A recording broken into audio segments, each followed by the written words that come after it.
টাঙ্গাইলের ঘাটাইল উপজেলার পৌরসভার ৭ নং ওয়ার্ডের কলেজপাড়া এলাকায় দরজার লক ভেঙে দিনে দুপুরে দুর্ধর্ষ চুরির ঘটনা ঘটেছে। এতে নগদ টাকাসহ প্রায় ৭ লক্ষ টাকার চুরি হয়েছে। জানা যায়, কলেজপাড়া মা ভিলার ৩য় তলায় সরকারি প্রাথমিক বিদ্যালয়ের শিক্ষিকা রুমা এবং তার 2 সন্তান নিয়ে ভাড়া থাকেন। প্রতিদিনের মতো আজ সকালে স্কুলে যান তিনি। স্কুল থেকে এসে দেখেন দরজা খোলা এবং বাসায় 2টি আলমারির লক ভাঙা এবং অন্যান্য মালামাল এলোমেলো অবস্থায় পড়ে আছে। পরে তার চিৎকারে আশেপাশের লোকজন এগিয়ে আসেন।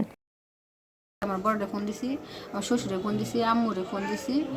ওরা আসছে, পরে ওই যে মোড়ের দিকে কান্নাকাটি শব্দ শুনে আন্টি ওরা আসছে, আইসা দিকে যে কোনো কিছুই নেই, সব কিছু নিয়ে গেছে, কোনো কিছুই নেই। গয়নাগাটি, আমার বালা, কানের দুল, তারপর চেন, আংটিগুলা, তারপর আমার শাশুড়ির গয়না, তারপরে বাসা করার জন্য যে টাকাগুলো ছিল একটা শপিং প্যাকেটে, সেই টাকাগুলো, আর তারপরে আমার পার্সেল আমার বাচ্চার ভর্তি করাবো, সেখানে 45,000 টাকা ছিল।